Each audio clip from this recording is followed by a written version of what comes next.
हो जाए युवराज। न जाने से आज क्या हो गया है, आज तो ये शांत ही नहीं हो रहा।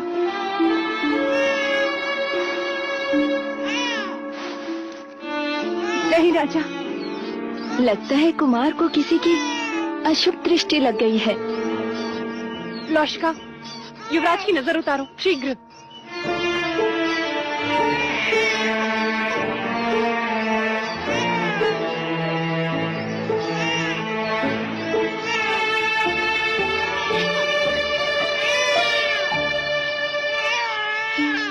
पूर्ण रूप से अपनी माँ पर गए हैं कुमार। महादेवी भी तो जागती थी आधी आधी रात, फिर न जाने क्या क्या जतन करने पड़ते थे उन्हें सुलाने के लिए। सर में तेल लगाओ, गाना गाओ, संगीत सुनाओ।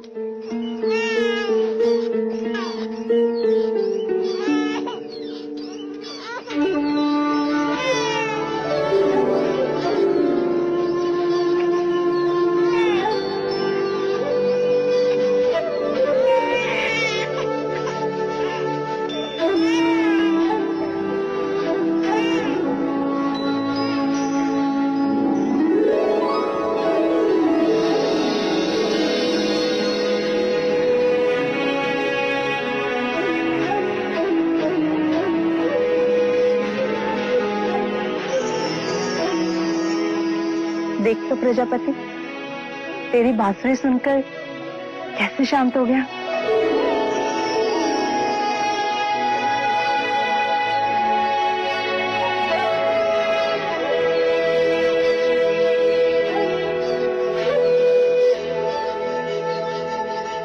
देखिए तो महादेवी, बांसुरी के स्वर सुन के कैसे सो गए हमारे कुमार।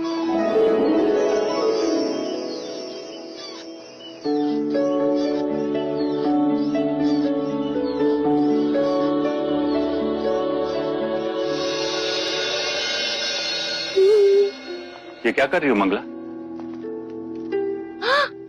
आर्या, तुम्हारी आंखों को क्या हुआ? क्या हुआ? कुछ भी तो नहीं। अगर कुछ हुआ नहीं है तो फिर देखकर भी पूछ क्यों रहे हो? क्या कर रही हो मंगला? मैं ये पूछ रहा हूँ कि तुम ये दिए क्यों जला रही हो? हाँ, अब ये सही प्रश्न। दिए कब जलाते हैं? जब कोई पर्व होता है। आज पर्व ही तो है। किंतु आज कौन सा पर्व है? अरे, महामुनि असित ने हमारे देवदत्त के लिए भविष्यवाणी जो की है। भविष्यवाणी? किंतु वो भविष्यवाणी तो सिद्धार्थ के लिए थी। हाँ, उसी के लिए की थी। शब्द सिद्धार्थ के लिए थे, पर मर्म देवदत्त के लिए था। वो कैसे? आंखें बड़ी करो आर्य, आंखें बड़ी करो। अरे, सिद्धार्थ बड़ा होकर सन्यासी बनेगा तो राजगद्दी पर देवदत्त ही तो बैठेगा ना।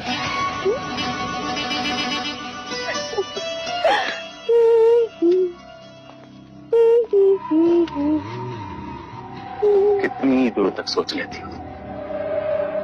मैं कितना भाग्यशाली हूँ कि मुझे तुम जैसी अर्धांगिनी मिली। और मैं कितनी अभागी।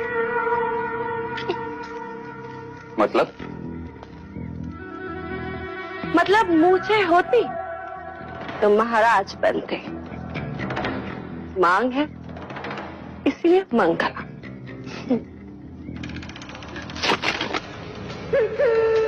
और बहुत ही शीघ्र राजमाता। देवदत्त कहाँ है? मुराज खेली मेरे साथ, मैं आपको हरा दूंगा। पुत्र इस समय नहीं, इस समय मैं अकेले रहना चाहूँ। नहीं, मैंने बोला आप खेलिए मेरे साथ। कौन है इस समय नहीं? नहीं, आप मेरे साथ अभी खेल। कौन है इस समय नहीं? जाके सो जाओ। देवदत्त उठ, उठ, रोना बंद कर और याद रख, महाराज को अब तेरी कोई आवश्यकता नहीं। इनका अपना पुत्र जो गया। मंगला, क्या अनर्थ कह रही हो? सही तो कहा महाराज। दाहिना हाथ हमेशा मुंह की ओर ही जाता है। जब कुमार नहीं थे तब यही देवदत्त था जिसने आपके अकेलेपन को अपने बचपन से भर दिया। क्षमा कीजिएगा महाराज, मेरे देवदत्त ने आपके एकांत को भंग कर दिया। चल Devdutt.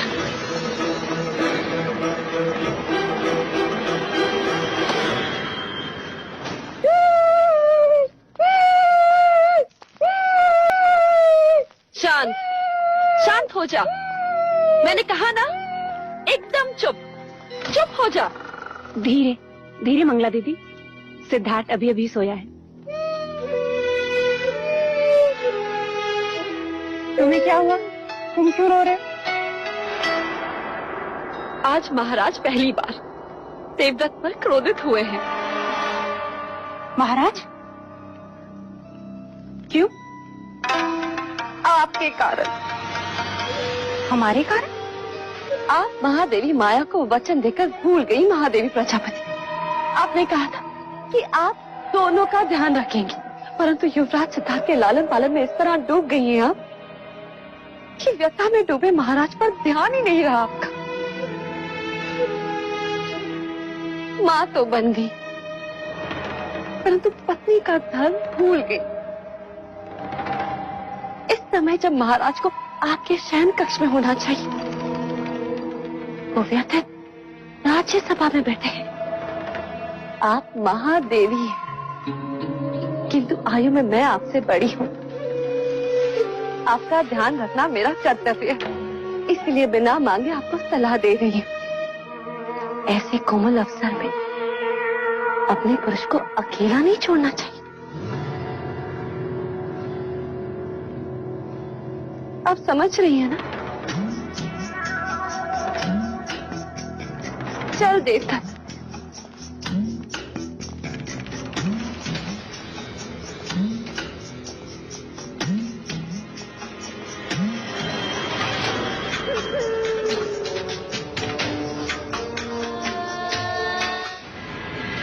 Estoy preocupado por el futuro de Siddhartha y lo que le depara esta vida. Tendrá que mantenerlo alejado de todas las sensaciones.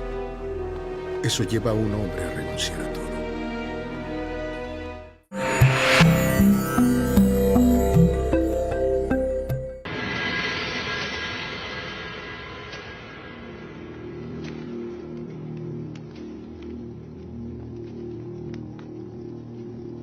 महाराज कहाँ हैं?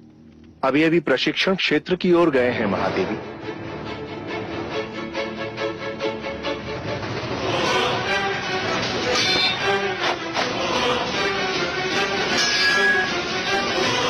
मेरा पुत्र सन्यासी बन जीवन के हर युद्ध में ये विजयी हो, और वो युद्ध भावनाओं का होगा।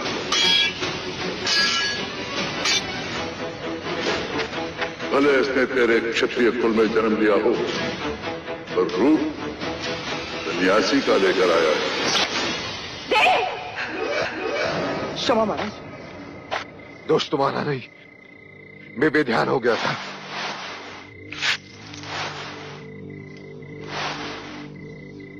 ये क्या देव? ये कोई समय है प्रशिक्षण का? नींद नहीं आ रही थी, व्यथित था, अपने क्रोध पर काबू नहीं कर पा रहे थे, इसलिए। ऐसी कौन सी व्यथा है देव जिसने आपको इतना चिंतित कर दिया? मैं शाक्य कुल का पतन होते नहीं देख सकता देवी। मैं क्षत्रियों का अपना धर्म छोड़ते नहीं देख सकता। जिन हाथों में मैं तलवार देखना चाहता हूं, उन हाथों में मैं कमंडलू कैसे देखूं? जिस शरीर पर मैं रक्त रंजित घाव देखना चाहता हूं, वहां चंदन तिलक कैसे देखूं देवी? कैसे देखूं? आप किसकी बात कर रहे हैं देव? कुमार सिद्धार्थ की। असत मुनि की वाणी अभी गूंज रही है मेरे कान में। आप अकारण ही व्यथित हो रहे हैं देव। कल किसने देखा है? इतने जब तप यज्ञ के पश्चात एक पुत्र हुआ, और वो भी सन्यासी। ऐसा कुछ नहीं होगा देव। असत मुनि की वाणी कभी असत्य नहीं हुई देव। किंतु भविष्य के गर्भ में क्या है या कोई नहीं जानता? मैं तुमसे पूछता हूँ कि तुम्हें क्या लगता है? जिस भव्य वस्त्र से सन्यासी का चोला बनता है, उसी भव्य वस्त्र से हमारे राज्य का परचम बना है। वस्त्र हमारे पास है और हमें उसका क्या करना है, यह तो हमारे ही हाथों में है ना देव। आप कुलगुरु वाचस्पति से विचार विमर्श करें, वह अवश्य ही कोई मार्ग सुझाएंगे। हाँ देवी।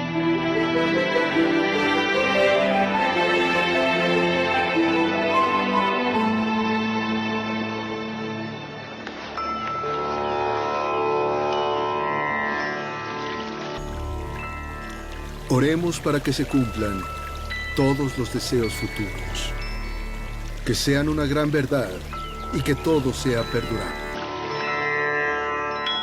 महादेवी प्रजापति, आपका यह विचार अति सराहनीय है।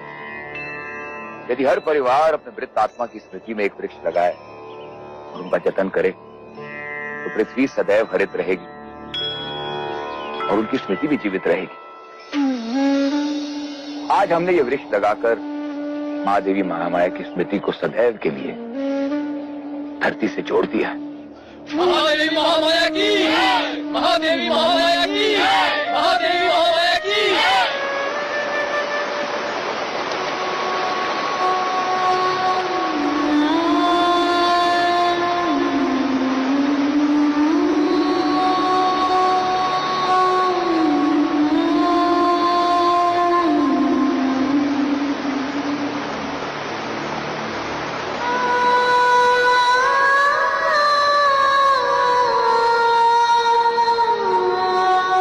चलिए राज।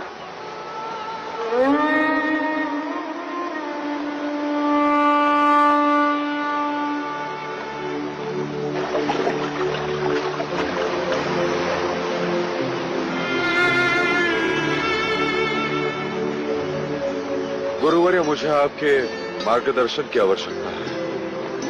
अवश्य राज। आप तो जानते हैं कि असित मुनि ने भविष्यवाणी की है कि सिद्धार्थ बड़ा होकर सन्यासी बनेगा, परंतु मैं चाहता हूं कि सिद्धार्थ बड़ा होकर चक्रवर्ती सम्राट बने। मुझे यही चिंता सता रही है कि सिद्धार्थ का भविष्य क्या होगा। इस बहते पानी को देख रहे हैं राजा?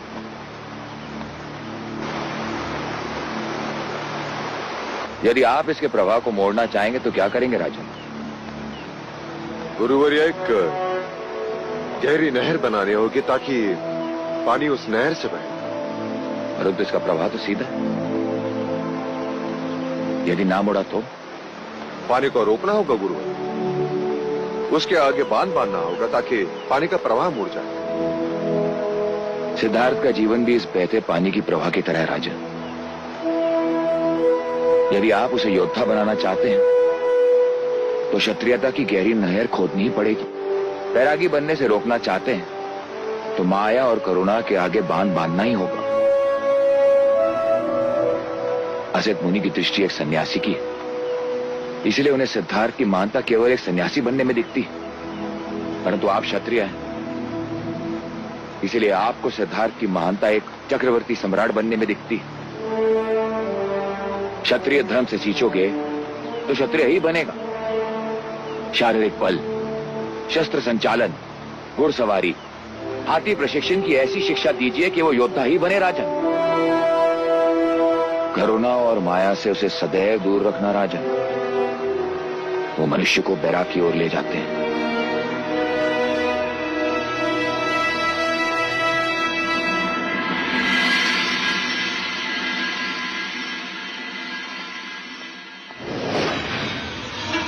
महाराज, वो भी अकेले? सही अवसर। मंगला, तू इतने दिनों पश्चात आपसे अपना नाम सुनकर मन आनंदित हो गया महाराज। अच्छा हुआ। मैं भी तुमसे कुछ बात करना चाह रहा था। क्या हुआ? परख रही थी कहीं मैं सपने तो नहीं देख रही। जो महाराज आज मुझसे बात करना चाहते, आज का दिवस तो मेरे लिए एक उत्सव ही है। कहिए ना महाराज। अब हम सबको मिलकर युवराज का ध्यान रखना है। आप कहें तो मैं आपका भी ध्यान रख सकती हूँ महाराज। कुछ मर्यादाओं का उल्लंघन अच्छा नहीं होता, और कुछ इच्छाओं का दमन संभव नहीं होता महाराज। तुम फिर से वही बात कर रही हो? क्योंकि मैं वो बात आज तक नहीं भुला सकी। मेरी प्रजापति में ऐसा क्या था जो दूसरे विवाह के लिए आपने उसे चुना, और मुझे आपके दूसरे भाई से ब्याह करना पड़ा, जबकि मेरी असली चाह तो आप ही थे महाराज। ये सारी बातें अतीत की है मंगला। फिर ये बात आज भी मेरे आगे प्रश्न बनकर खड़ी है महाराज। आज उस प्रश्न का उत्तर भी सुन लो। दूसरे ब्याह की बात महादेवी महामाया की इच्छा थी और प्रजापति उसकी बहन। उसमें मेरे रुचि या अरुचि का कोई प्रश्न नहीं, और ये बात अब व्यर्थ है, समय का नाश है। सच्चाई के साथ चलेंगे तो सब आनंदित रहेंगे, अन्यथा इतिहास दर्शाता है कि परिवार का कलह महाभारत तक पहुंचा है।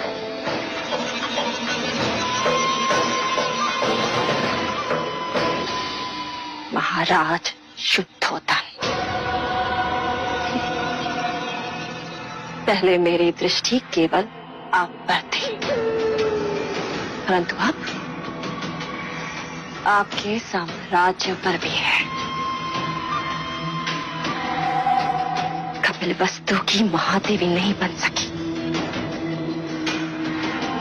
परंतु राजमाता अवश्य बनकर दिखाऊंगी। मैंने युवराज सिद्धार्थ के हाथ में कमंडल ना थमाया ना, तो मंगला को मंगला मत कहना। El rey envió la ropa para el príncipe. ¿Manta de hierro? Mi hermano desea que use eso. Así va a conciliar el sueño.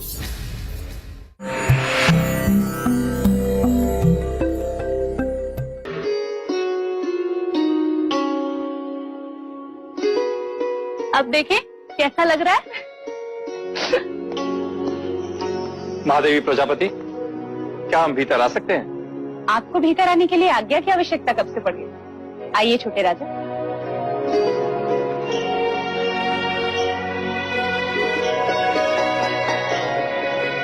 कैसे हो क्षत्रिय? ऐसे क्या देख रहे हो? हम तुम्हारे छोटे चाचा हैं। महादेवी, महाराज ने कुमार के लिए वस्त्र भिजवाए। वस्त्र? देव ने?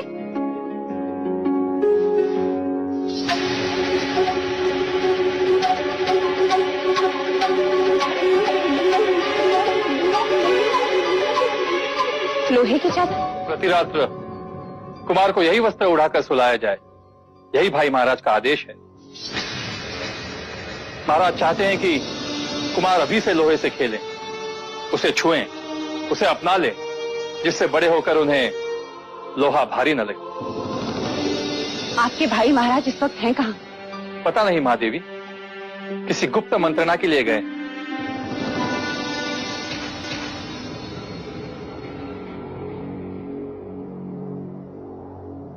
असित मुनि की भविष्यवाणी आप सबने सुनी। मैं नहीं चाहता कि सिद्धार्थ सन्यासी बने। आप निश्चिंत रहे महाराज, सन्यास तो वन प्रस्थान की आयु में लेते हैं। या तो अति दुखी मनुष्य सन्यास के बारे में सोचता है। दुखों से तो मैं सिद्धार्थ को कोसों दूर रखूंगा। सन्यास लेने के बारे में तो रोगी भी सोच सकते हैं महाराज, और वो भी जो भोग विलास से दूर भागते हैं, अर्थात वो लोग जो दुर्बल हैं।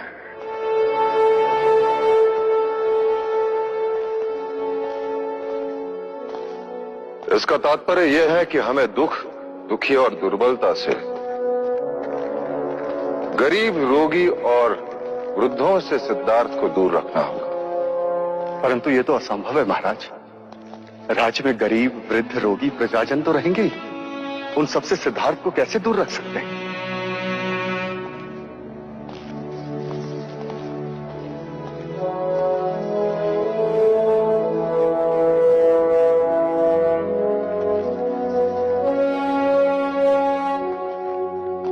एक उपाय है महाराज। कैसा उपाय सेना?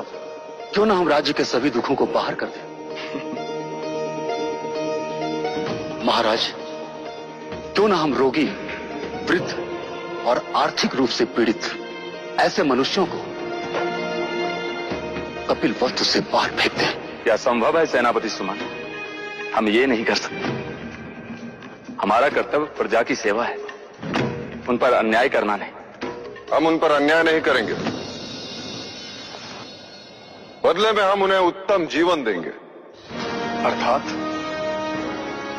हम उन्हें ऐसी जगह भेजेंगे जहां रोगियों का इलाज होगा, गरीबों को रोटी मिलेगी, वृद्धों को मान सम्मान मिलेगा।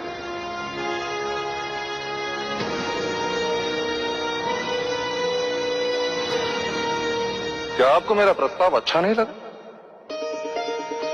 लोक कल्याण के साथ साथ हमारा हेतु भी पूर्ण हो जाए। क्षमा महाराज, किंतु इतने लोगों को हम बसाएंगे कहां? ये लोग हमारे कहने से जाने भी तो चाहिए। मैं स्वयं उन्हें समझाऊंगा। और नहीं माने तो? नहीं माने तो हम उन्हें बलपूर्वक मनाएंगे। शस्त्र के आगे शास्त्र भी झुकते हैं। पहाड़ की दूसरी ओर एक आरोग्य धाम, एक नई नगरी का निर्माण करेंगे। लोगों को किसी प्रकार की कोई कमी नहीं होगी। क्षमा करें महाराज, इतना बड़ा निर्णय हम अकेले कैसे ले सकते हैं? हमें शाह की सभा बुलानी होगी। साम, दाम, दंड, भेद, किसी भी प्रकार यह प्रस्ताव पारित होना ही चाहिए। मैं सिद्धार्थ को सन्यासी बनते नहीं देख सकता।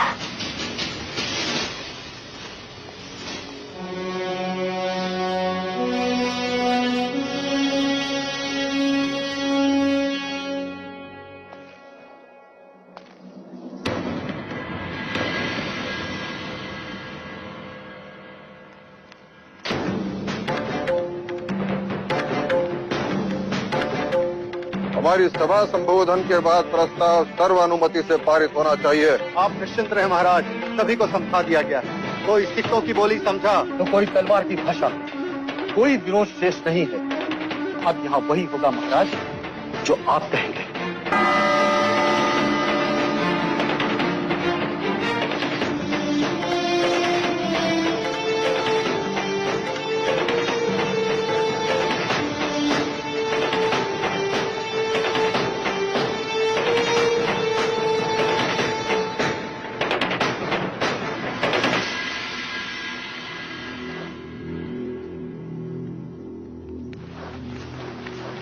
आज की तत्काल सभा का तात्पर्य यह है कि मैं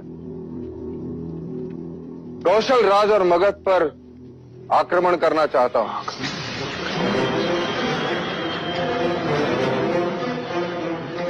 क्या हमने कुछ असत्य कहा?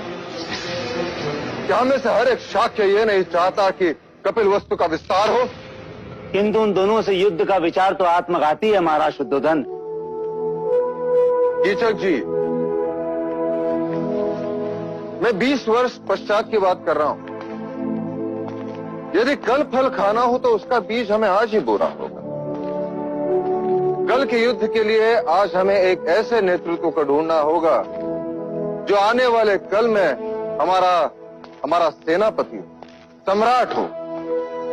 ऐसा योद्धा हो जिसे देखकर शत्रु भयभीत हो जाए, जिसे भाग्य का भी साथ हो और आप सबका साथ। मेरे कुमार सिद्धार्थ में ये सारी योग्यताएं हैं। ये केवल मैं नहीं कहता, शाक्य कुलगुरु वाचस्पति का भी यही कहना है। इसलिए हमें कुछ कड़े कदम उठाने होंगे जिससे हमारी आने वाली पीढ़ी शक्तिशाली हो, दुखों से कोसों दूर हो, चिंता से मुक्त हो।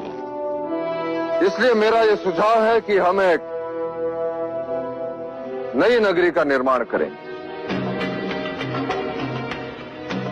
जहां कपिलवस्तु के रोगी, वृद्ध और आर्थिक रूप से पीड़ित लोगों को रखा जाएगा, जिससे हमारे युवकों को अपने कर्तव्य से मुक्ति मिले, ताकि वो युद्ध कला और राज्य के प्रगति की ओर अपना लक्ष्य केंद्रित कर सके।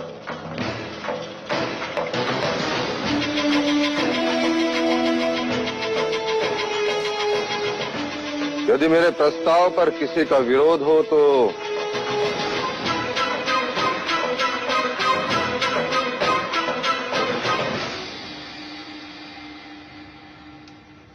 क्या शाक्य कुल के सभी प्रतिनिधियों को इस प्रस्ताव पर सहमति है? क्या महाराज शुद्धोदन की राय सबको मान्य है? तो क्या हम ये समझ लें, शाक्य सभा में यह प्रस्ताव सर्वसम्मति से पारित होता है? महाराज शुद्धोदन की, महाराज शुद्धोदन की, महाराज शुद्धोदन की।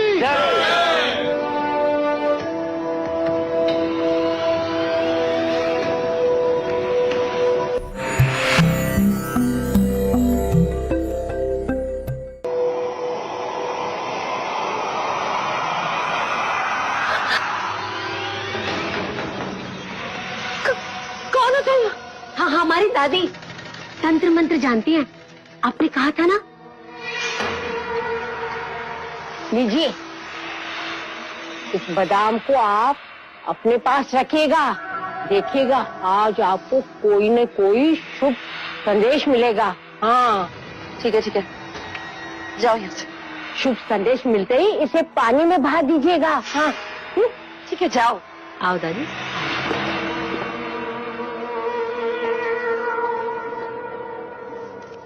कौन थी वो? डायन। क्या? क्यों डर गए?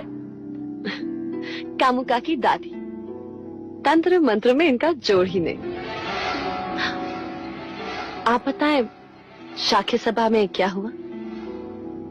नई नगरी का प्रस्ताव पारित हो गया। नई नगरी? सुनिए, सुनिए, सुनिए। कपिलवस्तु के सभी प्रजाजनों के हित में महाराज शुद्धोधन ने एक ऐसा निर्णय लिया है जो कभी किसी राजा ने अपनी प्रजा के हित में नहीं लिया।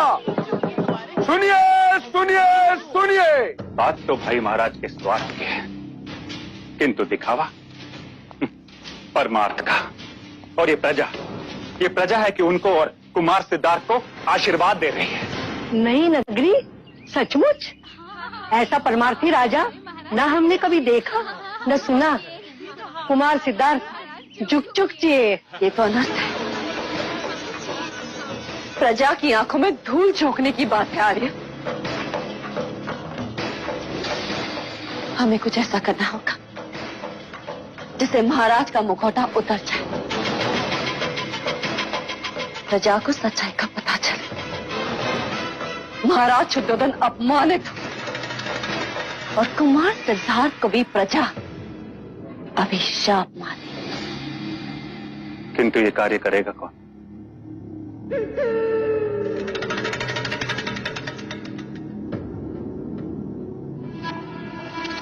कामुका।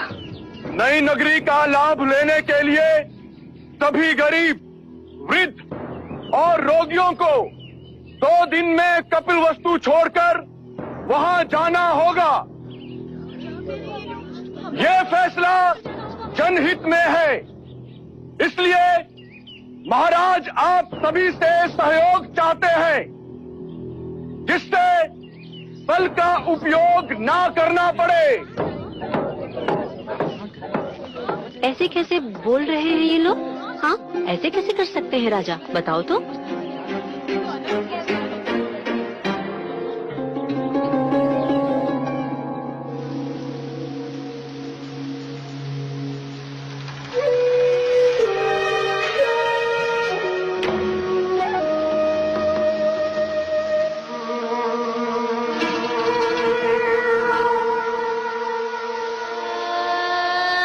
अरे इस भलाई के पीछे कितना स्वार्थ छिपा है, ये तो अंदर की बात है।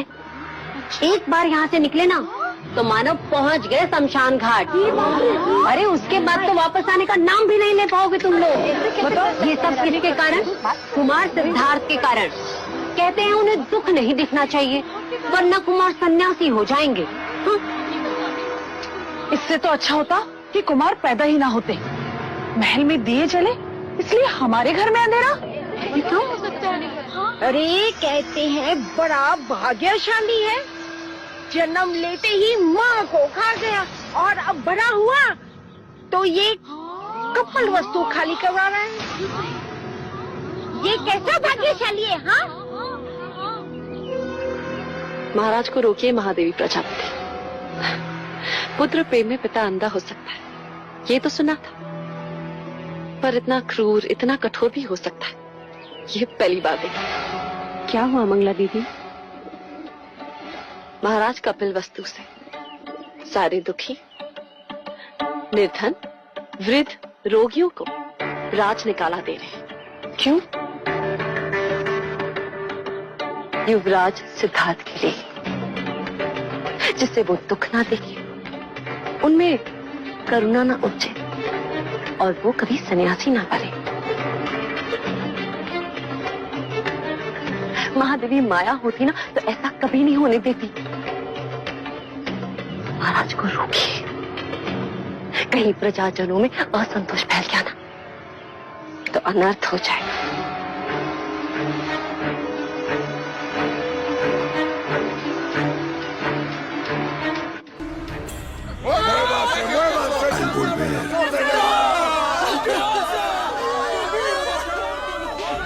No habrá tristeza ni agonía que lo lleve a la renuncia del mundo.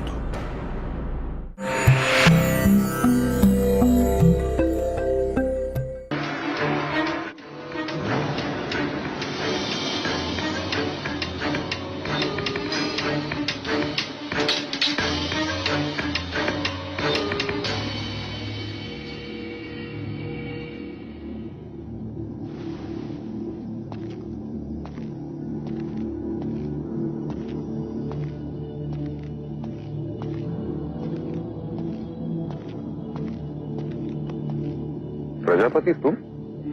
बहुत ठेस पहुंची है देव। यदि महादेवी माया जीवित होती तो क्या आप उनसे भी यह बात छुपाते? कौन सी बात?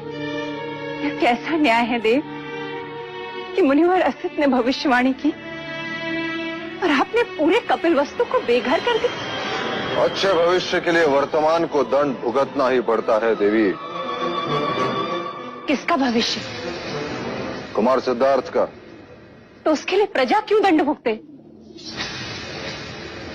अभी भी समय है देव, अपना आदेश वापस ले लीजिए, अन्यथा प्रजा का रोष हमें जीने नहीं देगा। क्या मिलेगा आपको यह करके? कपिल वस्तु को भावी सम्राट जो संपूर्ण भारतवर्ष पर राज करेगा। प्रजा को दुखी करके कभी कोई राजा खुश नहीं रह सकता देव। किस किस से दूर रखेंगे आप कुमार को? प्रकृति के भेद छुपाए नहीं छुपते।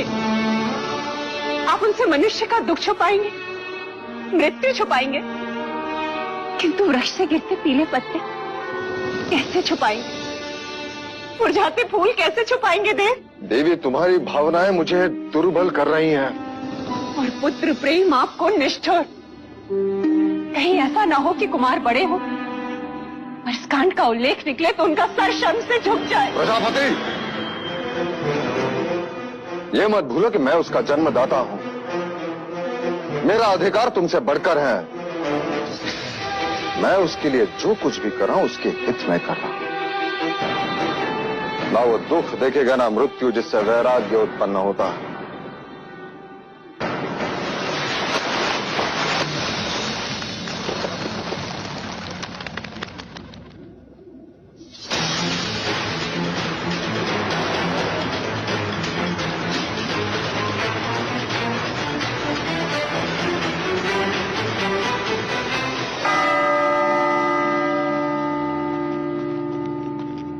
आज के बाद कपिल वस्तु में कोई शमशान घाट नहीं होगा, कहीं धुआं नहीं उठेगा।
नहीं रह पाएगा अपनी दादी के बिना ये।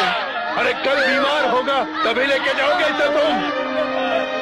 ये मत भूलो कि मैं उसका जन्मदाता हूं, मेरा अधिकार तुमसे बढ़कर है।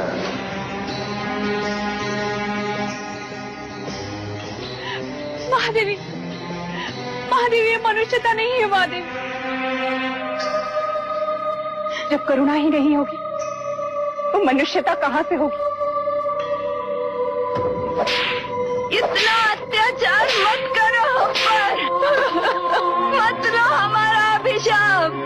हम पर जो बीती है ना, वो एक दिन तुम पर भी बीतेगी, और जिसके लिए तुम हमें बेघर कर रहे हो, वही तुम्हें एक दिन त्याग कर चला जाएगा।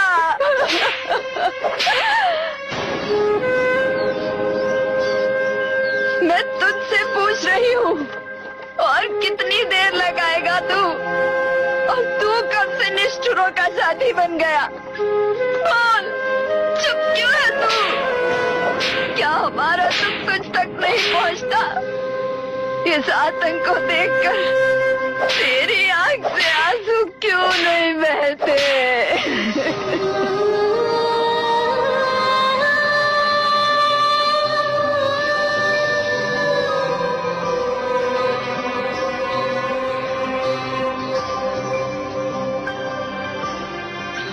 लौशिका, लौशिका देख, सिद्धार्थ के आंसू को रुकने का नाम ही नहीं ले रहे।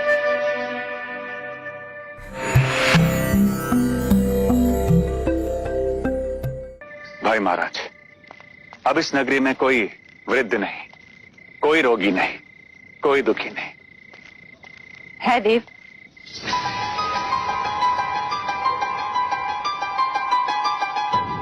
कौन दुखी है?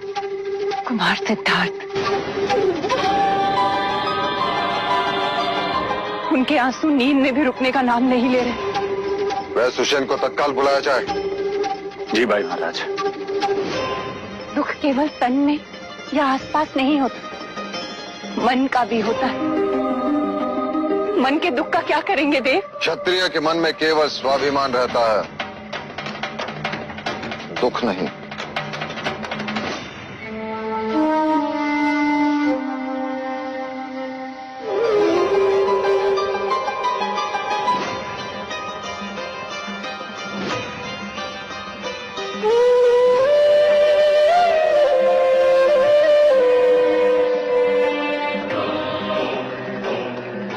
कुमार ने अवश्य कोई डरावना सपना देखा होगा, इसी कारण नींद में आंसू बहे होंगे, और बुखार का कारण भी यही होगा। मैं औषध भिजवा देता हूँ। ये नहीं अंगारी, आज के पश्चात आप परिवार समेत यही राजमहल में रहेंगे। आपका केवल एक ही कर्तव्य होगा कि राजमहल में कोई भी रोगी ना, मानसिक रूप से, शारीरिक रूप से। युवराज को कुछ नहीं होना चाहिए। डर में बीत गए दिन कितने, सन्नाटे में रातें, साम गाम दंड भेद के डंडे करते रहे बस बातें, आंखों में आंसू है भरे, होठों पे लिए मुस्कान,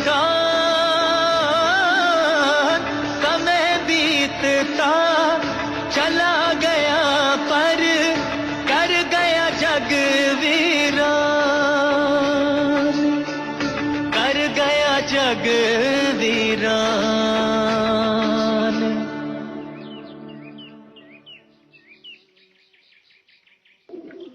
सिद्धार्थ, सिद्धार्थ, सिद्धार्थ, देवदत्त, सिद्धार्थ कहाँ है? वन मनुष्य तो वन में ही रहता है।